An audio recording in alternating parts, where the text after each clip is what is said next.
मनाची अंतरे प्रेमाला प्रेमाने पाहू चला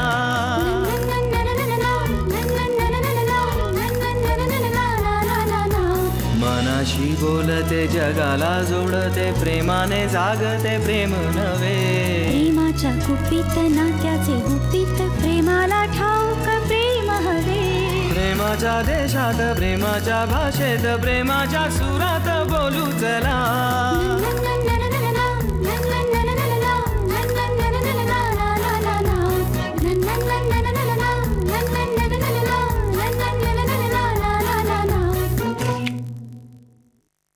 अरे कन्फ्युजन होतं तर मला विचारायचं ना. अरे माझी मुलं आहे ती. हा मोठा मुलगा दत्ताराम, हा मधला अजित, तो तिकडे आहे तो रणजित. आहे काय 3 मुलं मला. आहे काय थोडी विसरबोळे आहेत पण आहेत, माझी मुलं आहेत. समजलं? काही नाही, सगळ्यांना भूक लागली ना म्हणून असं झालंय. स्वयंपाक तयार आहे पण धनाची जरा ओटी भरायची. हो चला ना जरा. आओ. हो हो चल. चला या लवकर या, पटकन मानपान करून घेऊया म्हणजे झालं. पुढे आणलं सगळं ते बरं झालं बाई. स्वयंपाक झालाय हो, जेवायची तयारी झाली आणि एकदा मानपान झाला ना की मग काही प्रश्न नाही. चला उठा लवकर, त्या पिशव्या घ्या. डोकं काय धरून बसला तुम्ही? अगं काय चाललंय मला काही कळेन असं झालंय. काय कळायचंय आता? हे सगळं आणलंय ना, ते मानपान करायचंय बाहेर आपण, बाकी काही नाही. चला लवकर. अगं पण तू इतकी डेस्परेट का झालीयस? मी काय डेस्परेट वगैरे झालेली नाहीये. नाही तर काय. तुम्हाला असं वाटत नाही का आपल्या मुलीच्या आयुष्याचा प्रश्न आहे म्हणून? तिचं लग्न दुसऱ्याच कोणाशी तरी झालं, चालेल का तुम्हाला? हे बघ, बाहेर जे काही चाललंय ना त्यामुळे मी अगदी हलून गेलोय बघ. अगं काय खरं काय खोटं काही कळेन असं झालंय. आपल्या मुलीच्या आयुष्याचा प्रश्न जरी असला ना तरी ते धोक्यातही यायला नको असं माझं स्पष्ट मत आहे. देवा देवा देवा, तुम्ही ना हे अगदी अगदी उमासारखं बोललात आता. अगं मग काय, ती उमा तिकडे असलं काहीतरी बोलते, इशू माझ्यावरती भडकते, मग काय करायचं मी? मला एकाच प्रश्नाचं उत्तर द्या. ओम आवडलाय का नाही? आता हा काय प्रश्न झाला? ओम आवडतो मला, संपला विषय. सगळं बोलले काल, झाले बरं का सगळं आपलं. परत परत तेच नको. हे चला तुम्ही आता. आणि दुसरं महत्वाची काय, हे सगळं कसं द्यायचं हा मला प्रश्न होता ना. बर धना प्रेग्नंट आहे, हे घ्या. त्या निमित्ताने घ्या सगळं, त्या निमित्ताने देऊ ना आपण हे सगळं सगळ्यांना.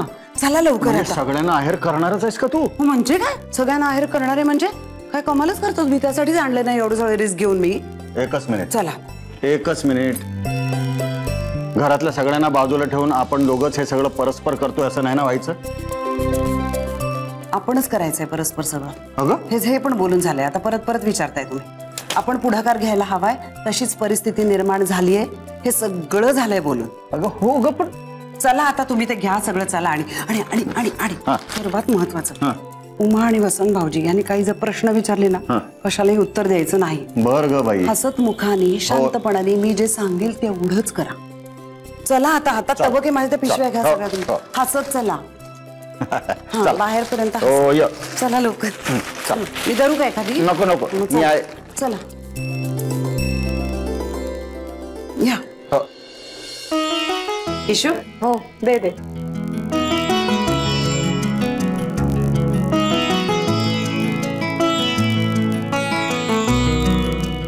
वा साडी. आई हळद कुंकू साडी. बेटा तसंच नमस्कार कर. फार वाकू नको. असू दे असू दे. फार वाकू नकोस. ओम चल. हा मी आता काय माझी ओटी भरणार आहात का? अरे त्या एवढं बोलवत आहेत तर जा. तू वकील आहेस ना, काहीतरी कॉमिक वाचतो त्याच्यामुळे त्याचं असं झालं. जा जा. अरे चल, ओटी नाही भरणार आहे तुझी. चल चल. कशाला घ्यायचं असतं. चला हो तुम्ही. बस.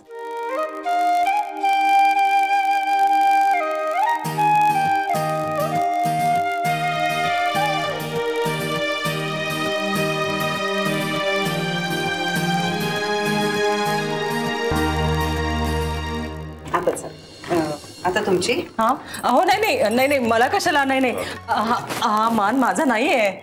इशू ईशा सांग ना बेटा. अगं नाही आई, म्हणजे आत्ताच सगळा मानपान काय करताय असं म्हणतात त्या. म्हणजे जवळजवळ साखरपुड्यासारखंच चाललंय की.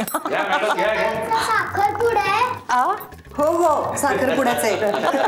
रमा काकू दे गं, दे.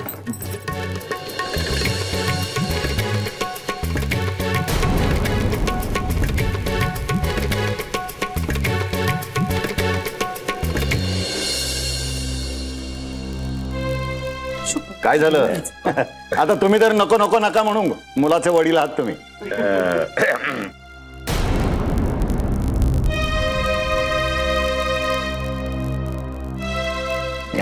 असू दे.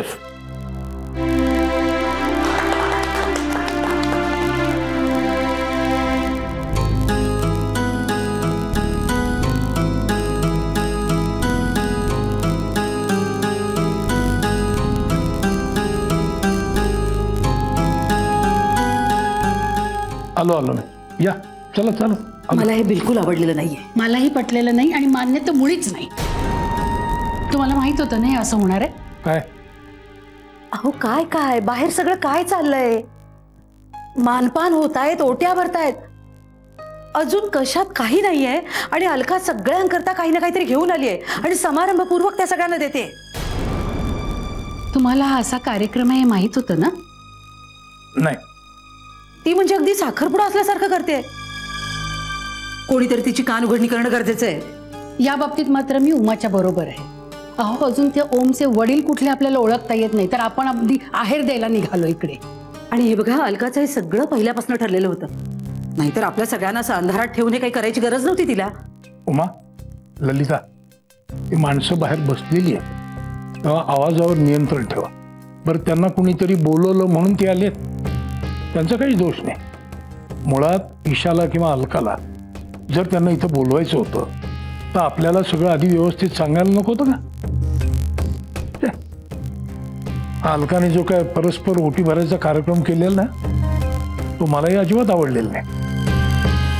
हे म्हणजे ईशाच्या आईवडिलांनी तिचं लग्न परस्पर ठरवल्यासारखं आहे. म्हणजे आपल्याला कुणाला त्यात घ्यायचंच नाही असं त्यांनी ठरवलंय. हे मला आवडलेलं नाही त्यामुळे मी काही बाहेर येणार नाही. आणि तू हे जाऊन अलका आणि वसंता दोघांना सांगू शकतेस. ईशाशी मी माझ्या परीनं बोलणार आहेच. मीही नाही येणार.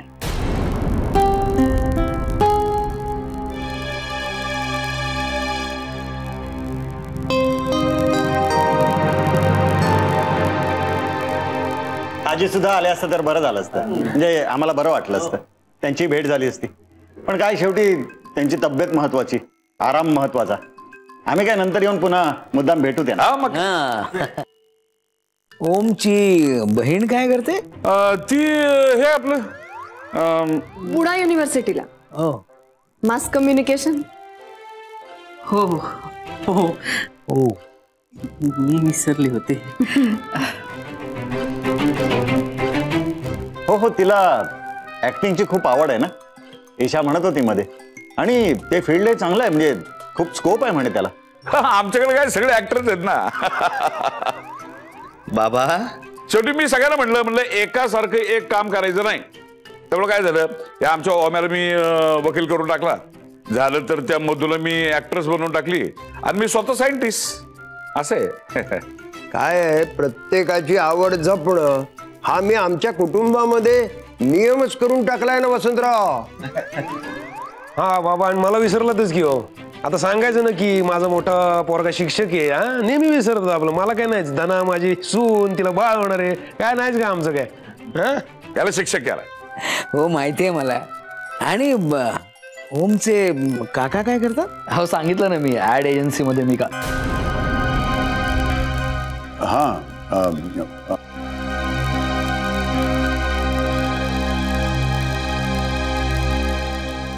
मी इंजिनियर आहे. सॉफ्टवेअर इंजिनियर आहेत ते. हा सॉफ्टवेअर इंजिनियर. आता कसं आहे, मी सायंटिस्ट झालो म्हणल्यानंतर एकासारखं एक काम करायचं नाही ना, म्हणून त्याला सॉफ्टवेअर मध्ये टाकला. आता US मध्ये असतो तो. US ला कुठे? हे आपलं डार्विन. अहो कमाल झाली. अहो काय काय झालंय तुम्हाला? हा कुठे लक्ष असतं? आत्ता इथे होतात, कुठे गेलात तुम्ही?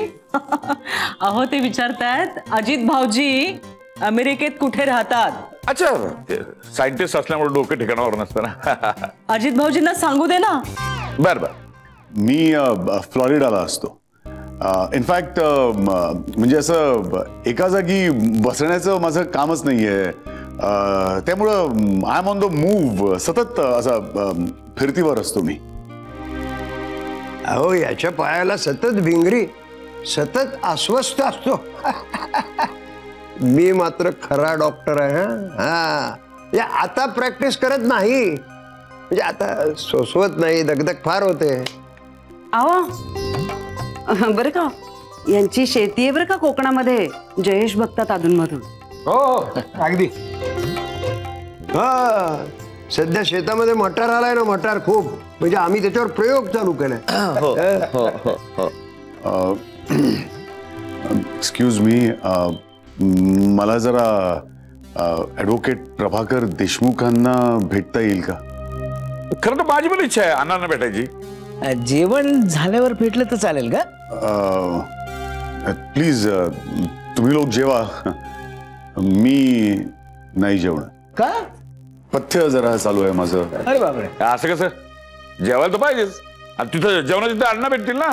हो नाही, ते नाही येणार आहेत. त्यांची तब्येत जरा ठीक नाहीये, त्यांनी खोलीतच जेवण मागवले.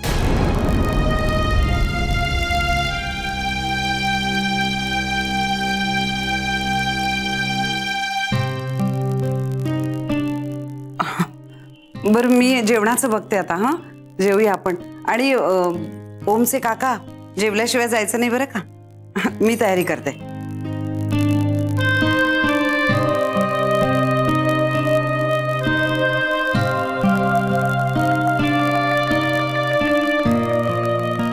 अलका,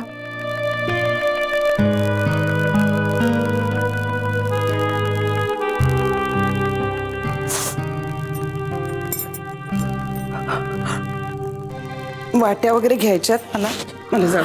अलका तू हे काय चालवलेस? अलका काय चालवलंस म्हणजे? तू एकदा मोठ्या बाबांच्या खोलीत जाऊन बघ, ते भयानक चिडलेत. त्यांना हे काहीही मान्य नाहीये. त्यांना मान्य नाहीये का तुलाच मान्य नाहीये? तू हे सगळं मुद्दाम करतेस की तुला कळतच नाहीये तू कशी वागतेस ती? उमा, हे सगळं बोलायची ही वेळ नाहीये. मग कधी बोलायचं आम्ही? का आम्ही बोलायचंच नाही? हळू, बाहेर आवाज जाईल तुझा. तू हे मानपान करतेस, ओट्या भरतेस, तुझं नेमकं काय चाललंय? मग त्यापेक्षा तू त्यांचं रजिस्टर्ड लग्न करायचं होतंस आणि आम्हाला रिसेप्शनला बोलवायचं होतंस डायरेक्ट. मला एक कळत नाहीये, नक्की राग तुमचा कोणावरती आहे का? नाही म्हणजे ओमच्या घरच्यांवर आहे, माझ्यावर आहे का माझ्या इशूवरच आहे? अलका तू काय बोलतेस तुला कळतंय?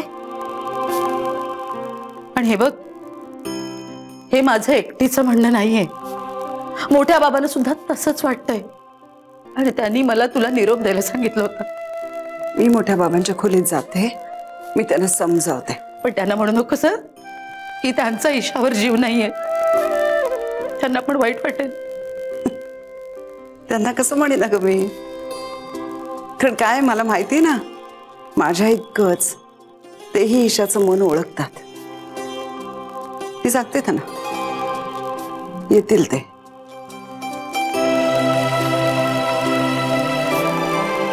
अलका नको करूस ग असं.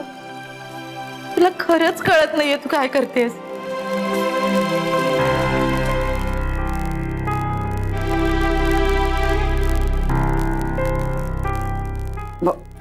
तुम्ही असे का बसलाय दोघं? चला ना बाहेर. बाहेर येऊन काय करू?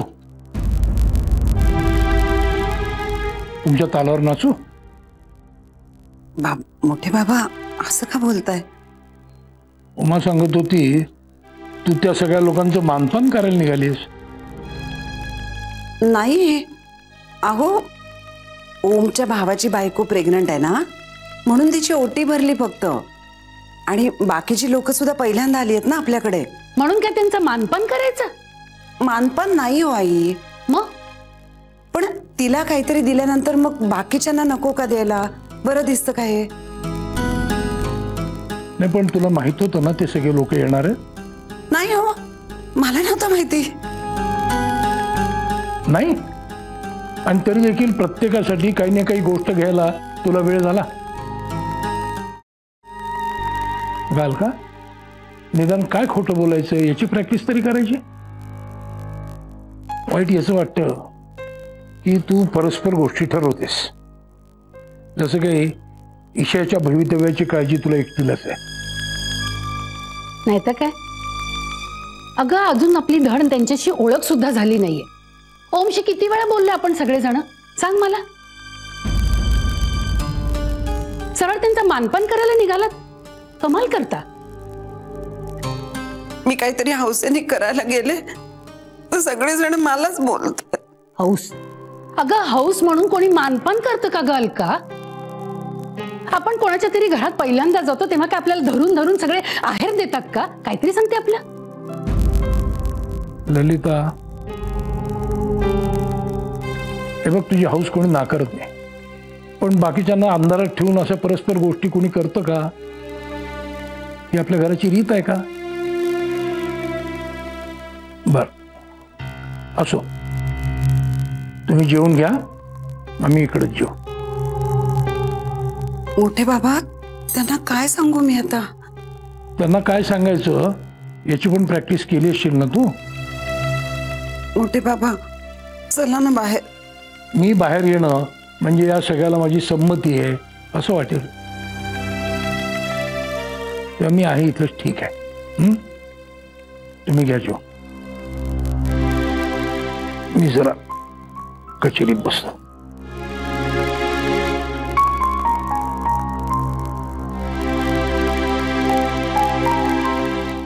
पण म्हणजे मी असं म्हणतो की म्हणजे तुम्ही थोडेही खाणार नाही का? म्हणजे एखाद दिवशी पथ्यपाणी नाही पाळलं तर नाही चालणार का? नाही का? काय माझी खूप वर्षांपासूनची सवय आहे आणि नाही, मी लाजत वगैरे नाही आहे. मी येईन ना पुन्हा तुमच्याकडे जेवायला येईन नक्की. हो, म्हणजे आमच्याकडे ना डाएट करणारे फक्त दोघेच, मधू आणि अजित दादा. मधू कुठे डाएट करते? नाही, मधू करते की. तिचं खास स्वतःच मधू डाएट आहे. मधून करते. नाही, मी तिला सांगितलंय, सिरियसलीच करायला सांगितलंय, कारण की जे प्रोफेशन निवडलंय त्यासाठी गरजेचं आहे. तब्येत चांगली पाहिजे. हो, नाही तर काय, अलीकडची हिरोईन बघा ना, अंगावर मास्क कुठं असतो, नुसता हाडांचा सापळा हँगर उभा आहे. नाही, पण आमच्या नातीचं जरा वेगळं आहे बरं का. मी तिचं काय म्हणणं आहे की सगळ्याच मुली जर अशा शेवगेच्या शेंगेसारख्या झाल्या ना तर काय उपयोग आहे हो. म्हणून तिने जरा स्वतःला जास्तच मेंटेन केलंय. हो, पण अगदी जर्दाळू व्हायला नको ना. काय माहितीये का, माणसाने खायला पाहिजे. हो, सतत खायला पाहिजे. अहो, थंडीमध्ये तुम्हाला सांगतो, मागच्या वेळेला मी फ्लोरिडाला या अजितकडे गेलो होतो. अरे बाप रे, काय मरणाची थंडी, सारखी भूक लागायची, सारखं खावंसं वाटायचं. म्हणजे या थंडीमध्ये आजोबा नाही, काय आजोबांना भूक लागली आहे त्यामुळे सतत त्यांना तो विषय सुचतोय. नाही, तसं काही नाही. अजून 2 तास मला काही मिळालं नाही ना तरी चालेल, पण माणसाने खूप खायला पाहिजे. आजोबांची सवय आहे, खूप भूक लागली की त्याचं म्हणतात 2 तासांनी मिळालं तरी चालेल, पण 15 मिनिटाला त्यांना त्रास होतो. सॉरी, माझ्यामुळे उशीर झाला आजोबा. I am really sorry. Om please, मी सगळं तयार ठेवलंय. इशू, अगं सगळ्यांना घेऊन जायचं नाहीस का जेवायला? मी माफी मागते सगळ्यांची, जे काय झालंय ना ते माझ्यामुळे झालंय सगळं. I am really sorry. अहो घेऊन जायचं नाहीत का तुम्ही? सो गप्पा मारत बसलात. कमाल आहे. सगळं तयार आहे आजोबा. हा भूक लागली ना तुम्हाला? चला चला सगळे. येतच होते सगळेजण, फक्त गप्पा मारत बसले म्हणून उठले नाहीत. या सगळे. चला ना जेवूया. चला चला आता जेवूया. आता ऑर्डर आली तिकडे. जेवण झाल्यानंतर मोठे साहेब भेटतील का नाही? हो नक्की या ना. या सगळे.